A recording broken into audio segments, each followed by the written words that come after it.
Hello everyone, সবাইকে সোনামণি learning সেন্টারে স্বাগত। আজকের ভিডিওতে আমি নিয়ে এসেছি দ্বিতীয় পর্যায়ক্রমিক মূল্যায়ন 2025 ষষ্ঠ শ্রেণীর ইতিহাসের সাজেশন।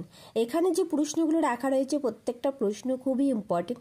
তোমাদের পরীক্ষাতে যেমন প্রশ্ন থাকে ঠিক একই ধরনের প্রশ্ন রাখা হয়েছে। এবারের পরীক্ষা হবে 50 নম্বরের, সময় থাকবে 1 ঘন্টা 30 মিনিট। তাহলে চলো শুরু করা যাক। তবে শুরু করার আগে সিলেবাসটা একটু দেখে নেই, সিলেবাসে কী কী থাকবে। ভারতীয় উপমহাদেশের প্রাচীন, 2 ইতিহাসের ধারা দ্বিতীয় পর্যায়, খ্রিস্টপূর্ব 6ষ্ঠ শতকের ভারতীয় উপমহাদেশ, সাম্রাজ্য বিস্তার ও শাসন, এই কয়েকটা অধ্যায় থেকে তোমাদের প্রশ্ন থাকবে। এবার তাহলে শুরু করা যাক। দেখো, একের দাগে বলেছে সঠিক উত্তরটি বেছে নিয়ে লেখো যে কোনো 10টি। 1 নম্বর প্রশ্ন, দক্ষিণ ভারতের একমাত্র মহাজন পদটি হলো, সঠিক উত্তরটি হবে অশোক। অশোক হলো দক্ষিণ ভারতের একমাত্র মহাজন পদ। পরের প্রশ্ন দিয়ে দেখ, অটবি কথার মানে হলো বন, আকাশ নাকি সাম্রাজ্য। তো সঠিক উত্তরটি হবে বন। পরের প্রশ্ন 3 দেখ, মেগালিথ হলো সোনার মূর্তি, পাথরের দেবতা, পাথরের সমাধি। তো সঠিক উত্তরটি হবে পাথরের সমাধি। পরের প্রশ্ন 4 দেখ, বৈদিক যুগের জনপ্রিয় খেলা ছিল দাবা, পাশা, ফুটবল। তো সঠিক উত্তরটি হবে পাশা খেলা ছিল। চলো নেক্সট প্রশ্ন। এরপর দেখো 5 দাগ, গৌতম বুদ্ধের প্রথম নাম ছিল সিদ্ধার্থ, গৌতম নাকি মহাদেব। তো সঠিক উত্তরটি হবে সিদ্ধার্থ। গৌতম বুদ্ধের প্রথম নাম ছিল সিদ্ধার্থ। পরের প্রশ্ন 6 দাগ, ভারতীয় মহাদেশে প্রথম সোনার মুদ্রা চালু করেন কুজুল কথফিসেস, ভীম কথফিসেস, কনিষ্ক নাকি হবিষ্ক। তো সঠিক উত্তরটি হবে ভীম কথফিসেস ভারতীয় উপমহাদেশে প্রথম সোনার মুদ্রা চালু করেন। পরের প্রশ্ন 7 দাগ, ইন্ডিকা গ্রন্থটি রচনা করেন কৌটিল্য, মেগাস্থেনিস নাকি অশোক। তো সঠিক উত্তরটি হবে মেগাস্থেনিস ইন্ডিকা গ্রন্থটি রচনা করেন। পরের প্রশ্ন 8 দাগ, মহাক্ষত্রপ উপাধি নিয়েছিলেন হর্ষবর্ধন, রুদ্রদামন নাকি সমুদ্রগুপ্ত।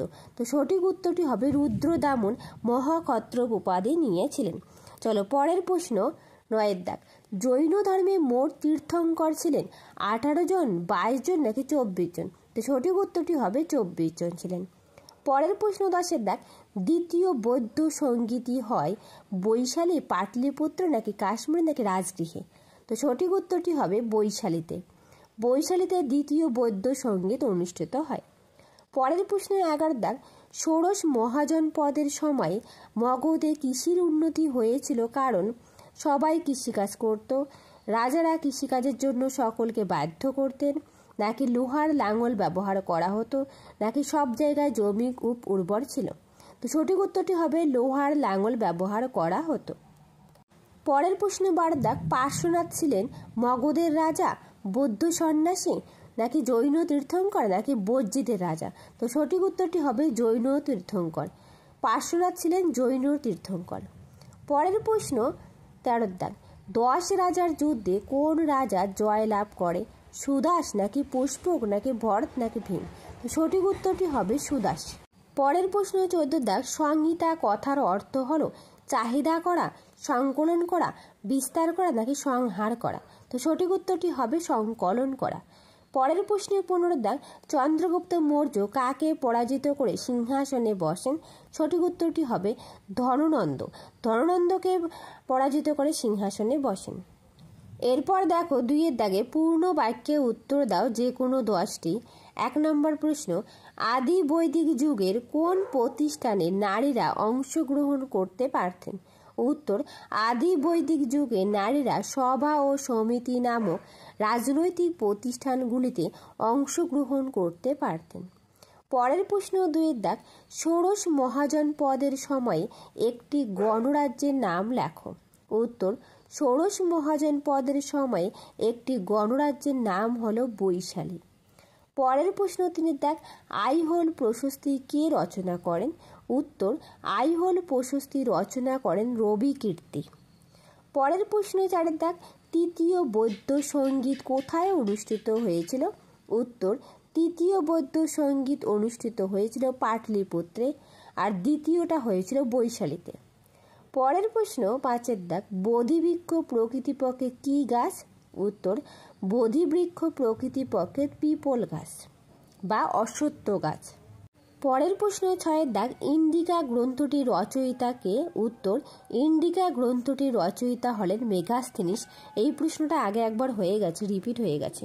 পরের প্রশ্ন 7 দাগ, গুপ্ত সম্রাটরা বড় বড় উপাধি ব্যবহার করতেন কেন? উত্তর, গুপ্ত সম্রাটরা নিজেদের সামাজিক, ধর্মীয় ও রাজনৈতিক ক্ষমতা জাহির করার জন্য বড় বড় উপাধি ব্যবহার করতেন।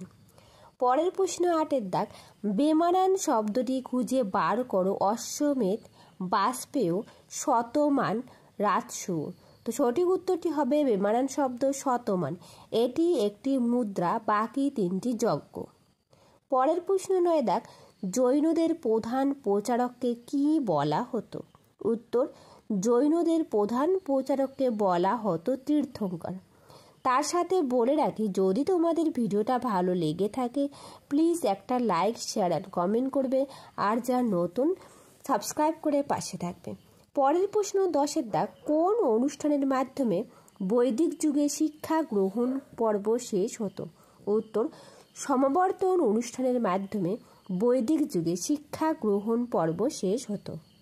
পরের প্রশ্ন 11 দাগ, আলেকজান্ডার কোন দেশের শাসক ছিলেন? উত্তর, আলেকজান্ডার গ্রিসের ম্যাসিডনের শাসক ছিলেন। পরের প্রশ্ন 12 দাগ, ঋগ্বেদের কোন নদীর কথা বর্তমানে আর খুঁজে পাওয়া যায় না? উত্তর, ঋগ্বেদের সরস্বতী নদীর কথা বর্তমানে আর খুঁজে পাওয়া যায় না। পরের প্রশ্ন 13 দাগ, প্রাচীন ভারতের একটি গণরাজ্যের নাম লেখো। উত্তর, প্রাচীন ভারতের একটি গণরাজ্য হল মল্ল। পরের প্রশ্ন 3 দাগের সংক্ষিপ্ত উত্তর দাও, যে কোনো 4টি 2 নম্বর করে থাকবে। 1 নম্বর প্রশ্ন, বেদের অপর নাম কি এবং কেন? উত্তর, বেদের অপর নাম শ্রুতি। প্রথম দিকে বেদ লিখিত রূপে ছিল না। বেদকে ঈশ্বরের বাণী বলে ধর্মপ্রাণ হিন্দুরা মনে করে এবং ঈশ্বরের কাছ থেকে বেদের বাণী শুনে সেই বাণী ঋষিরা মনে রাখত। শুনে শুনে মনে রাখা হতো বলে বেদের অপর নাম শ্রুতি। পরের প্রশ্ন 2 দাগ, শক সাতবাহনদের লড়াইয়ের কারণ কী ছিল? উত্তর, শক সাতবাহনদের লড়াই মূলত ছিল দাক্ষিণাত্য ও মধ্য ভারতের নিয়ন্ত্রণ নিয়ে। এই অঞ্চলগুলিতে বাণিজ্য পথ ও প্রাকৃতিক সম্পদ ছিল, যেগুলি দখলের জন্য তারা যুদ্ধ করেছিল। প্রত্যেকটা প্রশ্নই খুবই ইম্পর্টেন্ট। পরের প্রশ্ন 3 দাগ, বৌদ্ধ ধর্মের ত্রিরত্ন কি কি? উত্তর, ত্রিরত্ন, বৌদ্ধ ধর্মের 3টি আশ্রয় বা রত্ন হল বুদ্ধ ধর্ম, ধর্ম বলতে বুদ্ধের শিক্ষা, ও সঙ্ঘ, অর্থাৎ বুদ্ধ ধর্ম ও সঙ্ঘ, এই 3টা হচ্ছে ত্রিরত্ন বৌদ্ধ ধর্মের মতে। পরের প্রশ্ন 4 দাগ, ভারতীয় উপমহাদেশের জনপ্রিয় 2টি মহাকাব্যের নাম লেখো। উত্তর, ভারতীয় উপমহাদেশের জনপ্রিয় 2টি মহাকাব্যের নাম রামায়ণ ও মহাভারত। পরের প্রশ্ন 5 দাগ, শ্বেতাম্বর ও দিগম্বর কাদের বলা হয়? উত্তর, শ্বেতাম্বর, জৈনরা 2 সম্প্রদায়ে বিভক্ত ছিল, যেমন শ্বেতাম্বর ও দিগম্বর। এবার আমরা জানবো শ্বেতাম্বর। জৈনদের যে সম্প্রদায় সাদা বস্ত্র পরিধান করতেন তাদের শ্বেতাম্বর বলা হতো। আর দিগম্বর, জৈনদের যে সম্প্রদায় সম্পূর্ণ বন্ধন মুক্তির জন্য পরিধেয় বস্ত্র পর্যন্ত ত্যাগ করেন তাদের দিগম্বর বলা হয়, অর্থাৎ তারা বস্ত্র ত্যাগ করতেন। চলো পরের প্রশ্ন। পরের প্রশ্ন 6 দাগ, সমস্ত বৈদিক সাহিত্যকে ক ভাগে ভাগ করা হয়েছে ও কি কি? উত্তর, সমস্ত বৈদিক সাহিত্যকে 4টি ভাগে ভাগ করা হয়েছে, যথা সংহিতা, ব্রাহ্মণ, আরণ্যক ও উপনিষদ। পরের প্রশ্ন 7 দাগ, মৌর্য সেনাবাহিনীর পরিচয় দাও। উত্তর, বিশাল সাম্রাজ্য টিকিয়ে রাখার জন্য মৌর্যদের সেনাবাহিনীর দরকার ছিল, তবে মৌর্য সেনাবাহিনীতে চূড়ান্ত ক্ষমতার অধিকারী ছিলেন সম্রাট নিজে। সেই সেনাবাহিনী গঠিত হয়েছিল ঘোড়া, রথ, হাতি, নৌকা এবং পদাতিকদের নিয়ে। তার সাথে বলে রাখি, তোমাদের আমি ভূগোলের উপর একটা সাজেশন দিয়েছি, তোমরা দেখোনি, ভিডিও ডেসক্রিপশন বক্সে লিঙ্ক থাকবে, সেখান থেকে দেখে নিও, এবং রায় ও মার্টিন প্রশ্ন বিচিত্রা ছল পড়িয়েছি, সেটাও দেখে নিও। পরের প্রশ্ন দেখো 4 দাগ, নিম্নলিখিত প্রশ্নগুলির উত্তর লেখো, যে কোনো 4টি। 1 দাগের প্রশ্ন, হর্ষবর্ধন ও দ্বিতীয় পুলকেশীর লড়াইয়ের ফল কি হয়েছিল? উত্তর, হর্ষবর্ধন ও দ্বিতীয় পুলকেশীর লড়াইয়ে হর্ষবর্ধন পরাজিত হয়েছিলেন। এই যুদ্ধ দাক্ষিণাত্যের উপর তার আধিপত্য স্থাপনে ব্যর্থতার প্রতীক। পরের প্রশ্ন 2 দাগ, নব্য ধর্ম আন্দোলন ছিল মূলত নগর কেন্দ্রিক, মন্তব্যটি বিশ্লেষণ করো। উত্তর, নব্য ধর্ম আন্দোলন শহর ও বাণিজ্য কেন্দ্রগুলিতে বেশি জনপ্রিয়তা পেয়েছিল, কারণ নগরে বসবাসকারী বণিক ও ধনী শ্রেণীর মধ্যে পুরাতন ধর্মীয় আচার নিয়ে অসন্তোষ ছিল। নতুন ধর্ম সহজবোধ্য ও ব্যয়বহুল আচারবিহীন হওয়ায় তা শহরের মানুষের কাছে গ্রহণযোগ্য ছিল। এইভাবে তোমরা লিখবে। পরের প্রশ্ন দেখো 3 দাগ, চতুরাশ্রম সম্পর্কে যা জানো লেখো। তোমাদের টিকাও আসতে পারে চতুরাশ্রম প্রথা সম্পর্কে। উত্তর, আশ্রম কথার অর্থ জীবনের বিভিন্ন অবস্থা। পরবর্তী বৈদিক যুগে উচ্চবর্ণ আর্যদের 4টি আশ্রম গড়ে ওঠে। এগুলিকে চতুরাশ্রম বলা হতো। এইগুলি হলো ব্রহ্মচর্য বা বাল্যকাল ও কৈশোরের গুরুগৃহে ব্রহ্মচর্য পালন ও বিদ্যাচর্চা করা। দ্বিতীয় আশ্রম ছিল গার্হস্থ্য বা যৌবনে গুরুগৃহ থেকে প্রত্যাবর্তনের পর সংসার জীবন যাপন করা। তৃতীয় আশ্রম ছিল বানপ্রস্থ। এই সময় সংসার জীবন ত্যাগ করে বনবাস করতে হতো। সমাজে চতুর্থ আশ্রম ছিল সন্ন্যাস বা সব কিছু ত্যাগ করে সন্ন্যাস জীবনযাপন গ্রহণ করা। পরের প্রশ্ন 4 দাগ, পঞ্চ মহাব্রত বলতে কি বোঝো? উত্তর, মহাবীরের পূর্ববর্তী তীর্থঙ্কর পার্শ্বনাথ প্রচারিত চতুর্জাম নীতি মহাবীর গ্রহণ করেন। পার্শ্বনাথ প্রচারিত 4টি মূল নীতি ছিল অহিংসা, মিথ্যা না বলা, চুরি না করা, অচর্য, পরদ্রব্য গ্রহণ না করা, অপরিগ্রহ। এগুলি চতুর্জাম নামে খ্যাত। মহাবীর এর সাথে আরও একটি নীতি যোগ করেন। এই পঞ্চম নীতিটি হলো ব্রহ্মচর্য। এই 5টি নীতিকেই একসঙ্গে পঞ্চ মহাব্রত বলা হয়ে থাকে। প্রত্যেকটা প্রশ্ন ভেরি ভেরি ইম্পর্টেন্ট। চলো পরের প্রশ্ন 5 দাগ, টিকা লেখো ত্রিপিটক। উত্তর, ত্রিপিটক পালি ভাষায় সংকলিত বুদ্ধদেবের উপদেশগুলি ত্রিপিটক নামে পরিচিত।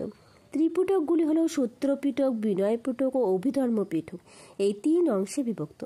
এগুলিতে যথাক্রমে বুদ্ধের উপদেশসমূহ, বৌদ্ধ ভিক্ষু ভিক্ষুণীদের পালনীয় বিধিসমূহ, বৌদ্ধ দর্শন লেখা আছে। ত্রিপিটক তোমাদের পরীক্ষাতে থাকবেই, চতুরাশ্রম প্রথা তোমাদের পরীক্ষাতে থাকবে। এই প্রশ্নগুলো খুবই ইম্পর্টেন্ট। অষ্টাঙ্গিক মার্গ তোমাদের পরীক্ষাতে থাকবে, এগুলো একটু ভালো করে পড়বে। চলো পরের প্রশ্ন। এরপর দেখো 6 দাগ, মহাযান ও হীনযান কাদের বলা হয়? উত্তর, বৌদ্ধ সংঘের বেশ কিছু সন্ন্যাসী আমিষ খাবার খেতে থাকেন, দামি ভালো পোশাক পরতে থাকেন, সোনা রূপা দান হিসাবে নিতে শুরু করেন। এর ফলে বৌদ্ধ সংঘের নিয়ম নীতি শিথিল হতে থাকে এবং বৌদ্ধ ধর্মে মহাজন নামে এক নতুন দল তৈরি হয়। মহাজনরা মূর্তি পূজার সমর্থক ছিলেন। এর ফলে পুরনো মতের বৌদ্ধ সন্ন্যাসীরা মহাজন মতের বিরোধী হয়ে পড়েন। তারা হীনযান নামে পরিচিত। অর্থাৎ মহাজনরা মূর্তি পূজা করতেন আর হীনযানরা মূর্তি পূজার বিরোধী ছিলেন। সংক্ষেপে এতটুকু বলা যায়। চলো পরের প্রশ্ন। এরপর দেখো 7 দাগে, টিকা লেখো অষ্টাঙ্গিক মার্গ। খুব ইম্পর্টেন্ট। উত্তর, দুঃখময় পৃথিবীতে দুঃখের হাত থেকে মুক্তি লাভের জন্য বুদ্ধদেব 8টি দিক সমন্বিত যে মার্গ বা পথ নির্দেশ করেছেন তা অষ্টাঙ্গিক মার্গ নামে পরিচিত। অষ্টাঙ্গিক মার্গে তিনি যে অষ্টপথের কথা বলেছেন তা হলো সৎ বাক্য, সৎ কার্য, সৎ জীবিকা, সৎ চেষ্টা, সৎ চিন্তা, সৎ চেতনা, সৎ সংকল্প, সৎ দৃষ্টি। এই সমস্ত মার্গের সমন্বিত রূপ বৌদ্ধ ধর্মে মধ্যপন্থা বা মধ্যম নামে পরিচিত ছিল। ভেরি ভেরি ইম্পর্টেন্ট, এই পরীক্ষায় থাকবেই। এরপর দেখো 5 দাগে যে কোনো 2টি প্রশ্নের উত্তর দাও, 5 নম্বর করে থাকবে। 1 নম্বর প্রশ্ন, আদি বৈদিক ও পরবর্তী বৈদিক যুগে নারীদের অবস্থান কেমন ছিল? উত্তর, আদি বৈদিক পরবর্তী বৈদিক যুগে নারীদের অবস্থা আদি বৈদিক যুগ থেকে পরবর্তী বৈদিক যুগে নারীর অবস্থার পরিবর্তন ঘটে। আদি বৈদিক যুগ সমাজে অনেক নারী শিক্ষা লাভ করতেন, এমনকি সমিতির বৈঠকেও কিছু নারী যোগ দিতেন বলে জানা যায়। যুদ্ধেও তারা অংশ নিতেন। ঋগ্বেদে কোথাও বাল্য বিবাহের কথা নেই। সতীদাহ প্রথার কথাও সেখানে পাওয়া যায় না। যজ্ঞেও নারীরা অংশ নিতে পারতেন। পরবর্তী বৈদিক যুগে সমাজে নারীদের অবস্থা খারাপ হয়েছিল। মেয়ে জন্মালেও পরিবারের সবাই দুঃখ পেত, ছোট বয়সে মেয়েদের বিয়ে দিত, অর্থাৎ বাল্য বিবাহ প্রচলিত ছিল পরবর্তী বৈদিক যুগে। আর পরবর্তী বৈদিক যুগে মেয়েদের কোনো স্বাধীনতা ছিল না। পরের প্রশ্ন 2-এর দাগ, হর্ষবর্ধনের শাসনাবতার সংক্ষিপ্ত বিবরণ দাও। উত্তর, হর্ষবর্ধনের শাসন ব্যবস্থা গুপ্ত সাম্রাজ্যের পতনের পর আর্যাবর্তে হর্ষবর্ধনের নেতৃত্বে থানেশ্বরে শক্তিশালী হয়ে ওঠে। একাধিক ঘটনার পরিপ্রেক্ষিতে হর্ষবর্ধন একই সঙ্গে থানেশ্বর ও কনৌজের রাজা হন।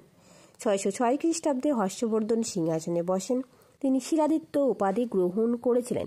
পরীক্ষায় আসতে পারে শিলাদিত্য উপাধি কে পেয়েছিলেন, তাহলে উত্তর হবে হর্ষবর্ধন। শাসনাবতার ক্ষেত্রে তিনি ছিলেন শীর্ষে। এছাড়া অমাত্য নামক রাজকর্মচারী শাসনাবতার রাজাকে সাহায্য করতেন। প্রাদেশিক শাসনের কাজে মন্ত্রী পরিষদ তাকে সাহায্য করতেন। দূরবর্তী প্রদেশগুলি শাসন করতেন সামন্ত রাজা বা রাজার কোনো প্রতিনিধি। হর্ষবর্ধনের শাসনাবস্থায় প্রতিটি প্রদেশ বা ভুক্তি কয়েকটি বিষয় বা জেলায় বিভক্ত ছিল। শাসন ব্যবস্থা সব থেকে নিচে ছিল গ্রাম। গ্রামিক নামক কর্মচারী গ্রাম শাসন করতেন। হর্ষবর্ধন যেহেতু অনেক সামরিক অভিযান করেছিলেন, তাই যুদ্ধে তাকে সাহায্য করার জন্য বিশাল সেনাবাহিনী ছিল।